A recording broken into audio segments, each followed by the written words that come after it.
tema de conflicto y conciliación. Específicamente, antes de explicar, vamos a definir lo que es el conflicto.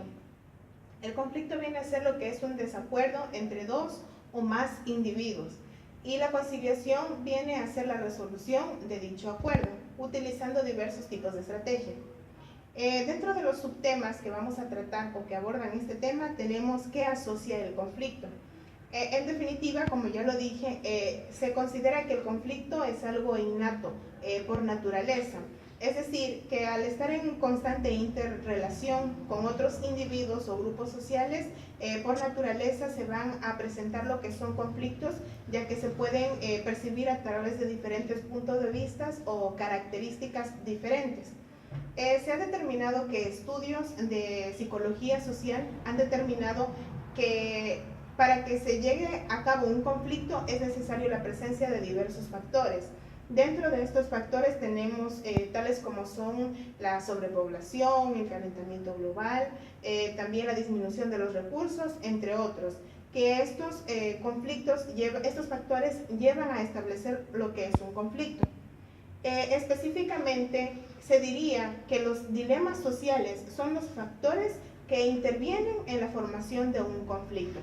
En este caso, como por ejemplo, cuando estamos hablando de que un grupo de individuos establece lo que es el consumo de recursos o no se encuentran con aspectos en la misma concordancia, es decir, que la interrelación presenta discordia. Los individuos suelen presenciar lo que son características diferentes y por ende esto lleva a una discusión o a un conflicto. Posterior a esto tenemos que dentro de los dilemas sociales tenemos uno de las investigaciones, como es el dilema de los prisioneros, en el cual pues se ponía en comparación lo que son dos individuos que estaban en relación a un conflicto o un acto delictivo. En este caso, como ninguno de las autoridades tenía lo que son evidencias para poder enjuiciar a ambas partes, decidieron separar a los dos individuos y de esta manera comprobar que si uno de ellos delataba al otro, pues este tendría lo que es la disminución de su condena, o de lo contrario, si ninguno de los dos individuos que estaban inmersos dentro del delito delataban, pues los dos tendrían la misma condena. También tenemos lo que es con relación al conflicto de recursos. En este caso estamos hablando de lo que es cuando se presenta la disminución de recursos, es decir, que las personas o los individuos suelen utilizar los recursos de forma inadecuada y pues a su vez esto se va a convertir en lo que es un conflicto. Específicamente en estos casos pues se buscan lo que son factores que permitan dar solución a dicha problemática. Dentro de esto también tenemos lo que es la percepción de la injusticia. Cuando hablamos de la percepción de la injusticia, se considera como un factor fundamental, el mismo que puede conllevar a lo que es la formación de un conflicto, debido a que los individuos o las personas suelen percibir o suelen atribuir diferente, es decir, que en este caso pueden cometer lo que es un error de atribución, ya que estas personas pueden dar su opinión y dar a conocer sin tomar en cuenta factores tanto internos como externos para poder diferenciar y dar solución a un problema. Luego tenemos cómo se logra la paz. Específicamente para poder